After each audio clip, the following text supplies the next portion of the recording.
Innahul haqqu mir rabbika walakinna aktsarun nasi la yu'minun. Sesungguhnya kata Al-Qur'an itu adalah benar-benar dari Rabbmu, al-haq, kebenaran, kata Allah Subhanahu wa taala.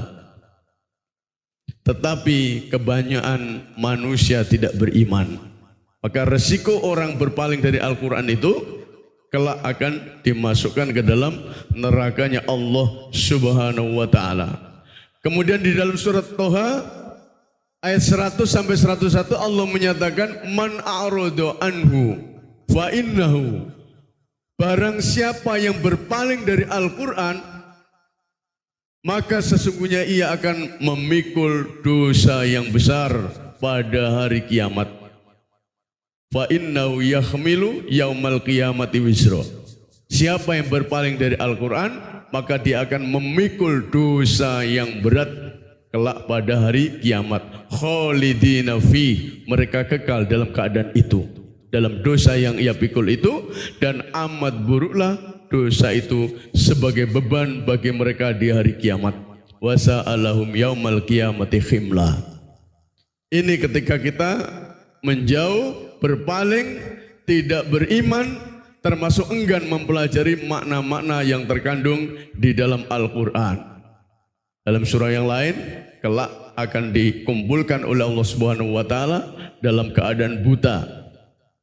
Kemudian Allah Subhanahu wa taala juga menjelaskan orang yang berpaling dari Al-Qur'an, kata Allah, wa may ya'shu an dzikrir rahman nuqayyid lahu syaitanan fahuwa lahu qarin, kata Allah. Kami adakan baginya syaitan yang menyesatkan. Nuqayyid lahu. Dan setan itu akan menjadi teman yang selalu menyertainya. Itu ketika kita berpaling dari Al-Qur'an. Maka dari itu jamaah rahimakumullah, kita sebagai seorang muslim harus bisa menjadikan Al-Qur'an itu sebagai pedoman hidup kita. Bukan berarti ketika kita menyatakan Al-Qur'an sebagai pedoman hidup menafikan Al-Hadis, bukan. Tetap Al-Qur'an itu sumber dari segala sumber hukum yang berlaku. Dalam sumber yang pertama, Al-Hadis adalah yang kedua. Karena apa? Perilaku apa yang dicontohkan oleh Rasulullah SAW termasuk khuluqul Quran, akhlak Rasulul Quran, itu adalah sunnah Nabi. Namanya sunnah Nabi. Maka tidak terlepas dari dua hal. Ketika bicara pedomannya Al-Qur'an, Al-Qur'an dan hadis. Karena hadis itu penjelas dari Al-Qur'an yang belum terjelaskan. Bapak Ibu jamaah rahimani wa rahimakumullah. Kemudian salah satu di antara fungsi Al-Qur'an itu adalah sebagai petunjuk manusia.